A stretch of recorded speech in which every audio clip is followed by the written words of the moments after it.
بسم اللہ الرحمن الرحیم۔ السلام علیکم دوستو، میں آج آپ کے لیے ایک اور ویڈیو لے کر آیا ہوں۔ پرانے وقتوں میں اگر کسی بچے یا بڑے کو ابلیس یا شیطان کہا جاتا تھا تو وہ چڑچڑا جاتا تھا یا شدید غصے کا اظہار کرتا تھا۔ تاہم آج کے دور میں اکثر نوجوان خود کو شیطان تو کیا، شیطان کا باپ کہلوانے میں بھی فخر محسوس کرتے ہیں۔ پاکستان میں بھی اکثر منچلے اپنی گاڑیوں پر دیول جیسے الفاظ پر مبنی سٹیکر ایسے فخر سے لگواتے ہیں جیسے یہ کوئی بہت شاندار بات ہے۔ ایسا ہی ایک منچلا نوجوان سعودی عرب میں بھی سامنے آیا ہے جس نے سوشل میڈیا پر خود کو ابلیس قرار دے ڈالا۔ تفصیلات کے مطابق عربی نوجوان نے خود کو ایک شیطان کا سا روپ دے کر اپنی ایک ویڈیو بنائی جس میں وہ اپنے منہ سے خود کو ابلیس بتا رہا ہے۔ ابلیس ہونے کے دعوے دار اس نوجوان نے اس ٹک ٹاک ویڈیو میں مقدس زبان سے انداز میں جملے ادا کیے اور پھر نیچے کیپشن لکھا کہ ابلیس جاگ رہا ہے۔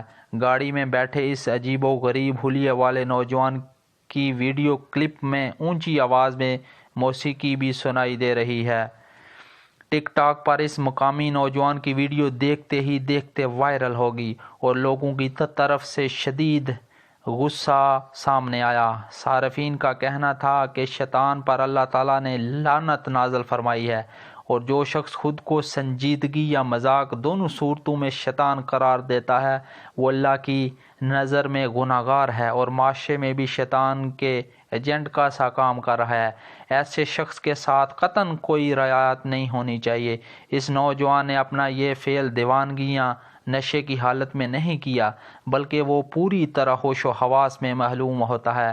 اگر اس نے یہ کام راتوں رات ٹک ٹاک اسٹار بننے کے لیے بھی کیا ہے تو اسے معافی نہیں دی جانی چاہیے۔ اس کا یہ گھناؤنا فعل سعودی سماجی اور مذہبی اقتدار کے سراسر منافی ہے۔ اس سے دیگر نوجوان کو بھی بے راہ روی کی ترغیب ملے گی۔ در حقیقت اس نے پورے معاشرے کو اپنی اس حرکت سے ایک چیلنج دیا ہے۔ تاہم کچھ صارفین کا کہنا تھا کہ نوجوان نے مذاق کیا ہے۔ اگرچہ یہ مذاق کوئی مناسب نہیں تھا مگر پھر بھی اسے ہلکی پھلکی سزا دے کر معاف کر دینا چاہیے۔ اس نے کوئی سنگین جرم نہیں کیا جس پر اسے سزا دینے کے مطالبے کیے جا رہے ہیں۔ اس کا یہ فعل اس کی اپنی ذات کے حوالے سے تھا۔ اس ویڈیو کے وائرل ہونے کے بعد پولیس بھی حرکت میں آ گئی اور نوجوان کی نشاندہی ہونے کے بعد اسے اس کی رہائش گاہ سے گرفتار کر لیا۔ دوستو، مزید اچھی ویڈیو کے لیے ہمارا چینل ضرور سبسکرائب کیجیے گا تاکہ ہر آنے والی ویڈیو آپ تک پہنچ سکے۔ شکریہ۔ السلام علیکم ورحمۃ اللہ وبرکاتہ۔ فی امان اللہ۔